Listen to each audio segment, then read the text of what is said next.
Hello and welcome back to another video. This is yet again another response to TRexSpaceStation Ben and another bout of community questions. I believe this is volume 4 and this time I'm going Megadrive exclusive. So the first question is a game that's just far too hard.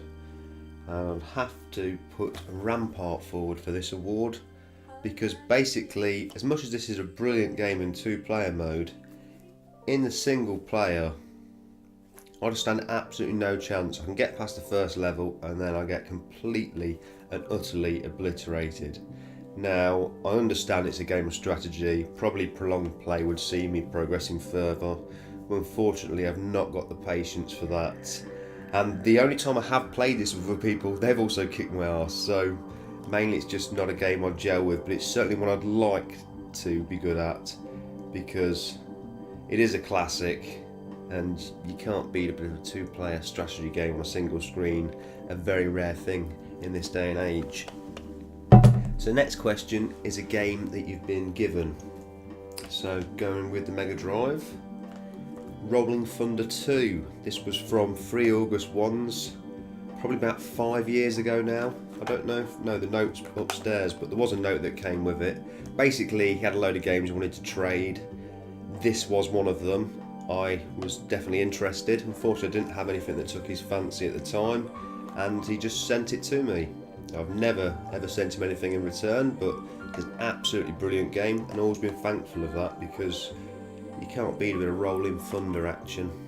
Well, definitely not the third game in the series, but it's really expensive now. Should have grabbed it when it was less so.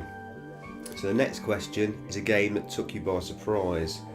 And I'm going to choose Cheeky Cheeky Boys. So I sort of bought this on a whim, really like the cover art, absolutely gorgeous. And I wasn't expecting too much. I know it's a Capcom arcade conversion done by Sega. It was originally 2-player and this is only single player. But my word, when I played it, I discovered it to be one of the best platformers on the system. I would argue this was top 5 material for me. And certainly a game I'd recommend. So many different sort of gameplay elements. It kind of reminds me a little bit of Super Mario Land on the original Game Boy, just how it sort of mixes things up a bit to keep things interesting. Great sprite sizes, runs really smoothly, beautifully coloured graphics, great end level guardians, just an all-round top game on the Mega Drive. Certainly one that I would wholeheartedly recommend picking up.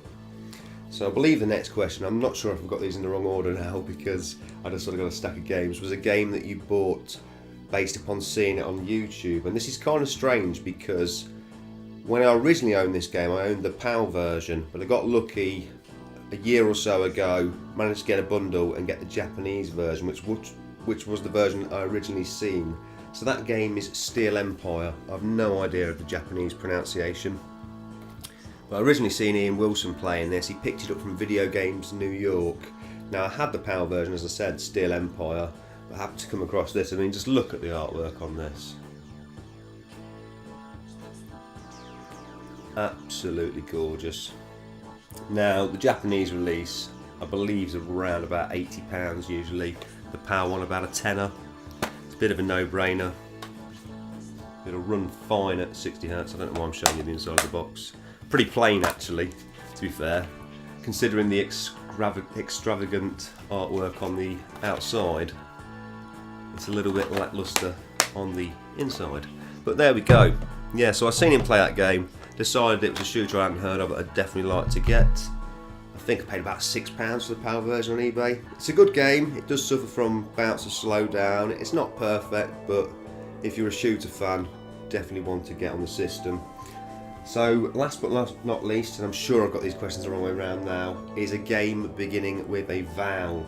Now Ben said he didn't need to explain it. Yes you did, Ben, because I work with wood, not words. Been quite a while since I went to school.